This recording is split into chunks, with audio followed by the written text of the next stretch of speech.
तो आजकल बच्चे का मन बहलाने का काम चल रहा। ये 100 में से 99 नहीं लाया, ये तो 543 में से लाया है। मुझे किस्सा याद आता है, 99 मार्क्स लेकर एक बालक घमंड में घूम रहा था और देश सबको दिखाता था, देखो कितने ज्यादा मार्क्स आए हैं। तो लोग भी जब 99 सुनते थे तो शाबाशी देते थे, बहुत उसको हौसला बुलंद करते थे। तो फिर उनके टीचर आए कि भैया किस बात की मिठाई बांट रहे हो, ये 100 में से 99 नहीं लाया, ये तो 543 में से लाया है। अब उस बालक बुद्धि को कौन समझाए कि तुमने फेल होने का वर्ल्ड रिकॉर्ड बना दिया है।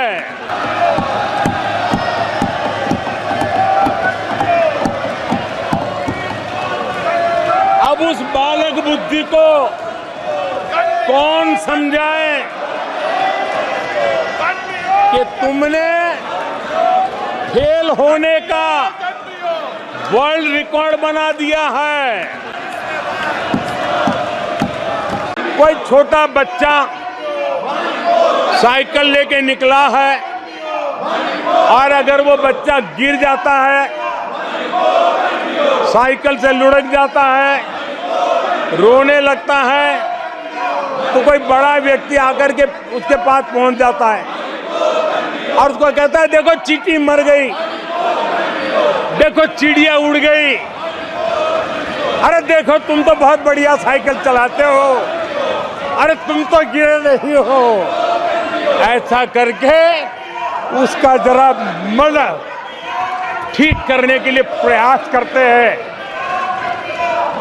उसका ध्यान भटका करके उस बच्चे का मन बहला देते हैं। तो आजकल बच्चे का मन बहलाने का काम चल रहा। शिव जी कहते हैं डरो मत, डराओ मत, अभय मुद्रा दिखाते हैं, अहिंसा की बात करते हैं, त्रिशूल को जमीन में गाड़ देते हैं, और जो लोग अपने आप को हिंदू कहते हैं वो 24 घंटा हिंसा हिंसा हिंसा, नफरत नफरत नफरत। शिव जी कहते हैं डरो मत, डराओ मत, अभय मुद्रा दिखाते हैं, अहिंसा की बात करते हैं, त्रिशूल को जमीन में गाड़ देते हैं, और जो लोग अपने आप को हिंदू कहते हैं वो 24 घंटा हिंसा हिंसा हिंसा, नफरत नफरत नफरत। शिव जी कहते हैं डरो मत, डराओ मत, अभय मुद्रा दिखाते हैं, अहिंसा की बात करते हैं, त्रिशूल को जमीन में गाड़ देते हैं, और जो लोग अपने आप को हिंदू कहते हैं वो 24 घंटा हिंसा हिंसा हिंसा, नफरत नफरत नफरत। शिव जी कहते हैं डरो मत, डराओ मत, अभय मुद्रा दिखाते हैं, अहिंसा की बात करते हैं, त्रिशूल को जमीन में गाड़ देते हैं, और जो लोग अपने आप को हिंदू कहते हैं वो 24 घंटा हिंसा हिंसा हिंसा, नफरत नफरत नफरत। शिव जी कहते हैं डरो मत, डराओ मत, अभय मुद्रा दिखाते हैं, अहिंसा की बात करते हैं, त्रिशूल को जमीन में गाड़ देते हैं, और जो लोग अपने आप को हिंदू कहते हैं वो 24 घंटा हिंसा हिंसा हिंसा, नफरत नफरत नफरत। बहुत गंभीर है, पूरे हिंदू समाज को हिंसक कहना ये गंभीर विषय है। बहुत गंभीर है, पूरे हिंदू समाज को हिंसक कहना ये गंभीर विषय है। राष्ट्रपति महोदय ने अपने उद्घोषण में पेपर लीक पर भी चिंता जताई है। मैं भी देश के हर विद्यार्थी को, देश के हर नौजवानों को कहूंगा कि सरकार ऐसी घटनाओं को रोकने के लिए अत्यंत गंभीर है और युद्ध स्तर पर हम अपनी जिम्मेवारियों को पूरा करने के लिए एक के बाद एक कदम उठा रहे हैं। युवाओं के भविष्य के साथ खिलवाड़ करने वालों को कतई छोड़ा नहीं जाएगा। नीट के मामले में पूरे देश में लगातार गिरफ्तारियां की जा रही है।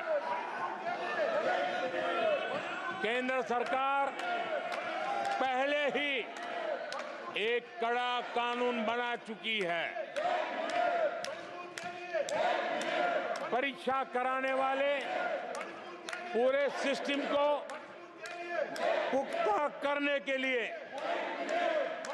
जरूरी कदम उठाए जा रहे हैं। जी कहते हैं डरो मत, डराओ मत, अभय मुद्रा दिखाते हैं, अहिंसा की बात करते हैं, त्रिशूल को जमीन में गाड़ देते हैं, और जो लोग अपने आप को हिंदू कहते हैं वो 24 घंटा हिंसा हिंसा हिंसा, नफरत नफरत नफरत, असत्य सत्य असत्य। जी कहते हैं डरो मत, डराओ मत, अभय मुद्रा दिखाते हैं, अहिंसा की बात करते हैं, त्रिशूल को जमीन में गाड़ देते हैं, और जो लोग अपने आप को हिंदू कहते हैं वो 24 घंटा हिंसा हिंसा हिंसा, नफरत नफरत नफरत, असत्य सत्य असत्य। के दौरान केंद्र की जांच एजेंसियों पर आरोप लगाए गए हैं।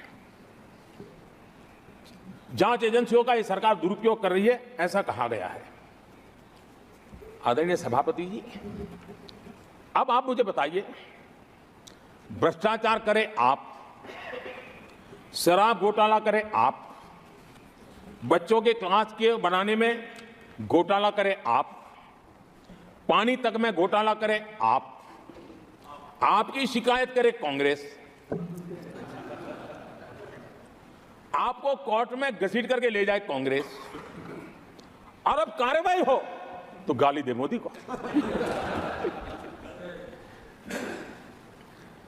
और अब आपस में जरा साथी बन गए हैं लोग, और हिम्मत है तो सदन में खड़े होकर के जवाब मांगो। कांग्रेस पार्टी से मैं आप वालों से कहता हूं, कांग्रेस भी बताएं कि आपने प्रेस कॉन्फ्रेंस करके आपके घोटालों के इतने सारे सबूत देश के सामने रखे थे। कांग्रेस ने प्रेस कॉन्फ्रेंस की थी, इन्हीं लोगों के खिलाफ की थी। अब ये बताएं कि ये जो उन्होंने सबूत प्रेस कॉन्फ्रेंस करके सारी फाइलें बताई थी, क्या वो सबूत सच्चे थे या झूठे थे? दोनों एक दूसरे को खोल करके रख देंगे। पिछली सरकार में 10 साल ये कैबिनेट में थे खड़गे जी, क्या हुआ था? प्रधानमंत्री संवैधानिक पद है, प्रधानमंत्री के पद के ऊपर एनएसी बैठ जाना, ये कौन से संविधान में चलाए थे व्यवस्था? किस संविधान में से बनाया था आप लोगों ने? आपने देश के प्रधानमंत्री पद की गरिमा को चकनाचूर कर दिया था, और रिमोट पायलट बनकर के आप उसके माथे पर बैठ गए थे। कौन सा संविधान आपको अनुमति देता है? आदरणीय सभापति जी, जरा ये बताएं हमको, वो कौन सा संविधान है जो एक सांसद को कैबिनेट के निर्णय को सार्वजनिक रूप से फाड़ देने का हक दे देता है? तो कौन सा संविधान था? किस हैसियत से बना गया था? आदरणीय सभापति जी, हमारे देश में लिखित रूप में प्रोटोकॉल की व्यवस्था है। राष्ट्रपति, उपराष्ट्रपति, प्रधानमंत्री, स्पीकर, सब कैसे कहां होते हैं? कोई मुझे बताएं कि संविधान की मर्यादाओं को तार तार करके प्रोटोकॉल में एक परिवार को प्राथमिकता कैसे दी जाती थी? कौन सा संविधान था?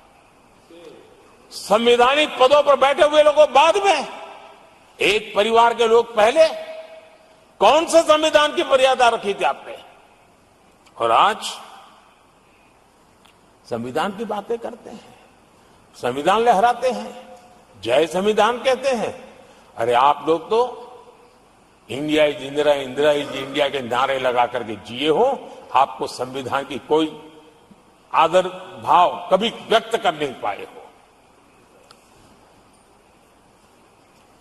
आदरणीय सभापति जी, मैं बहुत गंभीरता से कह रहा हूं कि देश में कांग्रेस संविधान की सबसे बड़ी विरोधी है, उसके जहन में। आदरणीय सभापति जी, आज भारत के लक्ष्य बहुत विराट है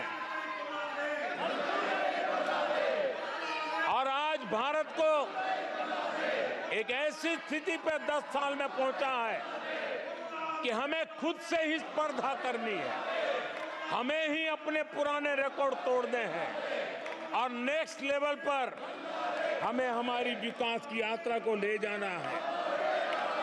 10 वर्षों में भारत विकास की जिस ऊंचाई पर पहुंचा है वो हमारी प्रतिस्पर्धा का एक मार्ग बन चुका है, एक बेंचमार्क बन चुका है।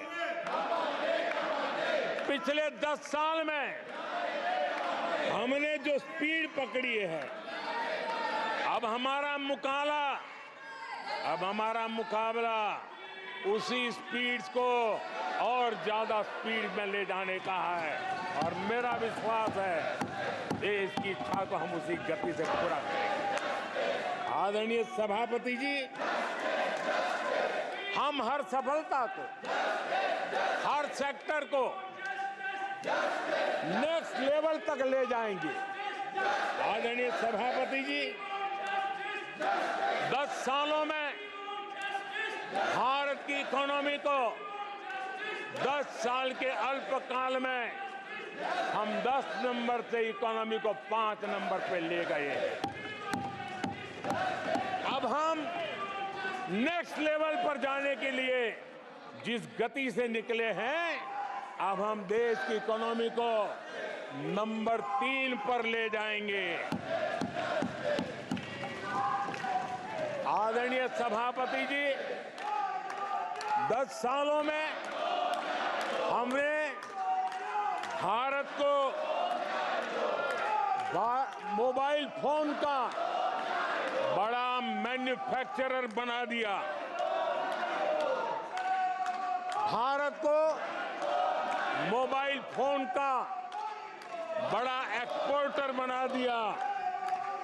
अब यही काम इस हमारे टेन्योर में सेमीकंडक्टर और अन्य सेक्टर्स में हम करने जा रहे हैं।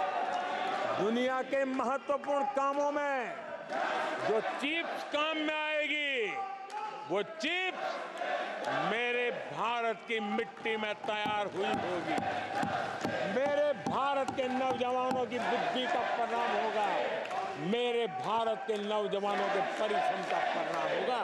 ये विश्वास हमारे भीतर है। आदरणीय सभापति जी, हम आधुनिक भारत की तरफ भी जाएंगे, हम विकास की नई ऊंचाइयों को, लेकिन हमारी जड़ें जमीन से जुड़ी रहेगी, हमारे पैर देश के जन सामान्य की जिंदगी से जुड़े रहेंगे और हम 4 करोड़ गरीबों के घर बना चुके हैं। आने वाले इस टेन्योर में तेज गति से 3 करोड़ और घर बना करके इस देश में किसी को भी घर के बिना रहना ना पड़े, ये हम देखेंगे। आदरणीय सभापति जी, 10 साल में विमेन सेल्फ हेल्प ग्रुप में हमने देश की कोटि-कोटि बहनों को एंटरप्रेन्योर के क्षेत्र में एक बहुत सफलतापूर्वक हमने आगे बढ़े हैं। अब हमने उसको को नेक्स्ट लेवल पे ले जाने वाले हैं। अब हमारे विमेन सेल्फ हेल्प ग्रुप में जो बहनें काम कर रही हैं, उनकी आर्थिक गतिविधि इतनी बढ़ाना चाहते हैं, उसका इतना विस्तार करना चाहते हैं कि हम बहुत कम समय में 3 करोड़ ऐसी बहनों को लखपति दीदी बनाने का संकल्प लेकर के चलने वाले। आदरणीय सभापति जी, मैंने पहले भी कहा है, आज मैं फिर से दोहराया हूं, हमारी तीसरी टर्म में इसका मतलब है हम 3 गुना स्पीड से काम करेंगे। हमारी तीसरी टर्म का मतलब है हम 3 गुना शक्ति लगाएंगे। हमारी तीसरी टर्म का मतलब है हम देशवासियों को 3 गुना परिणाम ला करके देंगे।